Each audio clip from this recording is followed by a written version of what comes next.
శ్రీకాళహస్తీశ్వర శతకంలోని దూర్జటి పద్యాలను వింటున్నారు. దినముంచిత్తములో సువర్ణముఖరీ తీర ప్రదేశ ఆమ్రకానన మధ్యోపరివేదికాగ్రమునన్ ఆనందంబునన్ పంకజాసన నిష్ట నిన్ను చూడగన్న అది ఓ సౌఖ్యంబు లక్ష్మీ విలాసిని మాయా నటనల్ సుఖంబులగునే శ్రీకాళహస్తీశ్వరా శ్రీకాళహస్తీశ్వరా. శ్రీకాళహస్తీశ్వర సువర్ణముఖరీ నదీ తీర ప్రదేశమున గల మామిడి తోట మధ్య రాళ్లు పేర్చి కట్టబడి ఉన్న అరుగు మీద కూర్చుని సంతోషంతో పద్మాసనమునందు ఉన్న నిన్ను నిష్ఠతో చూచుట సంభవించిన ఎళ్ళ వచ్చేది సంతోషము, నీ రూపము తిలకించినందువలన వచ్చిన ఆనందము మాత్రమే సుమా. అంతేగాని సంసారమందలి చంచలమైన సంపదలను కలిగి ఉండటం వలన వచ్చే భావం కానే కాదు. సువర్ణముఖరీ నదిని మొగలేరని కూడా వ్యవహరిస్తారు. నదీ తీరంలో విపరీతంగా మొగలి పొదలు పెరిగిన కారణంగా మొగలేరు అన్న పేరు వచ్చింది. ఈ నది దక్షిణం నుండి ఉత్తరానికి ప్రవహించే గుణాన్ని కలిగి ఉంది. ఈ నది యొక్క ఇసుక బంగారు వర్ణంతో ఉంటుంది కావున స్వర్ణముఖి అయింది. ఒక కథనం ప్రకారం శ్రీకాళహస్తీశ్వరాలయాన్ని నిర్మించేటప్పుడు ఆలయ నిర్మాణంలో సహకరించిన కూలీలు రోజు సాయంత్రం నదిలో స్నానం చేసి వారి చేతుల్లోకి ఇసుక తీసుకుంటే వారి కష్టానికి తగిన ప్రతిఫలంగా అది బంగారంలా మారేది అని వాడుక. వశిష్ఠుడు పూర్వం ఒకసారి పవిత్ర కాళహస్తి క్షేత్రానికి వేయించేశాడు. దేవాలయంలో దర్శనానికి వెళ్లే ముందు నదీ స్నానం చేద్దామని తలిచాడు. కానీ ఆ క్షేత్రంలో పారుతున్న నది లేకపోవడాన్ని గమనించి దక్షిణ కైలాసంగా పేర్కొనబడిన ఆ క్షేత్రంలో నది లేకపోవడానికి ఆశ్చర్యపడి శివుని గురించి తపస్సు చేశాడు. శివుడు వశిష్ఠుని తపమునకు సంతసించి బ్రహ్మను తోడుగా వెళ్ళమని మందాకిని పాయను పంపాడు. ఆ మందాకిని జలం సువర్ణఛాయ కలిగి ఉండి గలగల ధ్వని చేస్తూ వశిష్ఠుని ఆశ్రమంలో ప్రవేశించింది. ఆ నది సువర్ణముఖారిగా ప్రసిద్ధి చెందింది అని అంటారు. ఆలంబున్ మెడగట్టి దానికిన్ అపత్య శ్రేణి కల్పించి తద్బాల వ్రాతమునిచ్చి పుచ్చుకును సంబంధంబుగా వించి ఆ మాలార్కంబున బాంధవంబనడి ప్రేమం కొందరం త్రిప్పగా శీలనమర్చినట్లు సంగీతో శ్రీకాళహస్తీశ్వరా. శ్రీకాళహస్తీశ్వర భార్య అని చెప్పి గుంజకు కట్టిన విధముగా మెడకు త్రాడును కట్టి ఆ భార్యకు బిడ్డల వరుసను కలిగించి ఆ బిడ్డలను ఇచ్చిపుచ్చుకుని చుట్టరికమని విధానమును చెప్పి పెండిళ్ళు చేసి బంధుత్వములనటి ప్రేమను కల్పించి కొంతమంది అజ్ఞానులను యంత్రములలో శీల మీద శీల అమర్చిన విధముగా చేశావు. ఆ విధముగా ఏర్పడిన బంధములు నీ సేవకు ప్రతిబంధకములుగా ఉన్నవు ప్రభు అంటున్నారు దూర్జటి.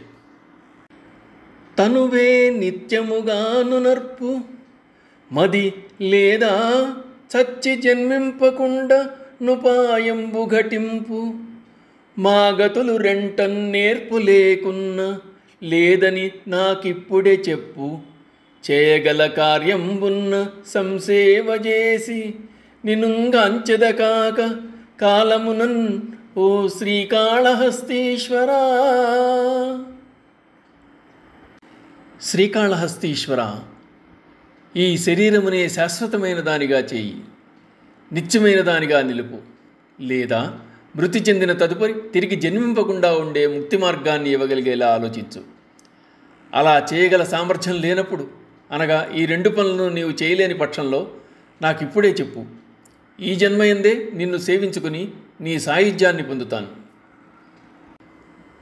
శ్రీకాళహస్తీశ్వర సప్తద్వీపే వసుంధర అన్న భూమండలాన్ని మహాయుగం అనగా కృత త్రేత ద్వాపర కలియుగములు కలిసి ఎంతకాలమో అటువంటి 14 మహాయుగముల కాలం హరిశ్చంద్ర భూపాలుడు పాలించాడు.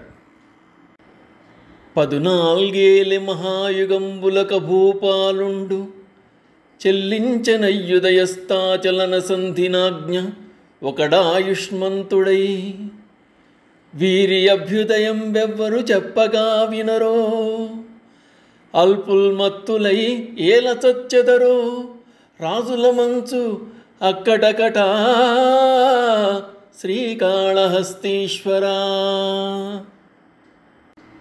ఉదయగిరి నుండి మధ్యగిరి దాటి అస్తగిరి వరకు గల భూమిని నిత్యం శ్రీహరి ఉదయం మధ్యాహ్నం సంధ్యా సమయాల్లో తన పాదాలతో పవిత్రం చేస్తుంటాడు అని ప్రతీతి.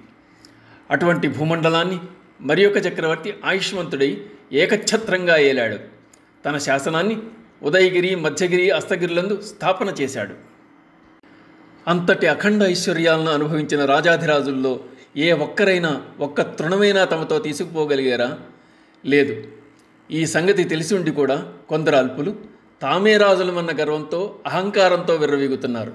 భక్తి లేక భగవంతుని తలచక నశించిపోతున్నారు.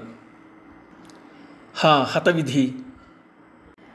రాజన్నంతనే బోనా కృపయు ధర్మంబు అభిజాత్యంబు విద్యాజాతక్షమ సత్యభాషణము విద్యన్మిత్ర సంరక్షయున్ సౌజన్యంబు కృతం బెరుంగుటయు విశ్వాసంబుగాకున్న దుర్బీజశ్రేష్ఠలుగా గతంబుగలదే శ్రీకాళహస్తీశ్వరా.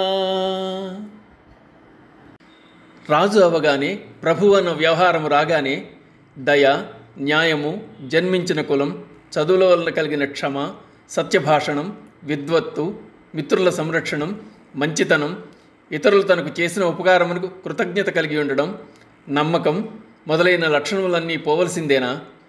అలా కాకపోయినట్లయితే రాజులు దుర్బీజశ్రేష్ఠలు అనగా దుష్టజన్మ కలవారిలో అధికులు అనడానికి కారణముందా? లేదు అంటున్నారు మహాకవి.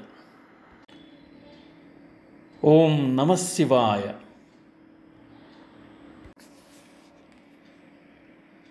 శ్రీకాళహస్తీశ్వర శతకంలోని దూర్జటి పద్యాలను వింటున్నారు.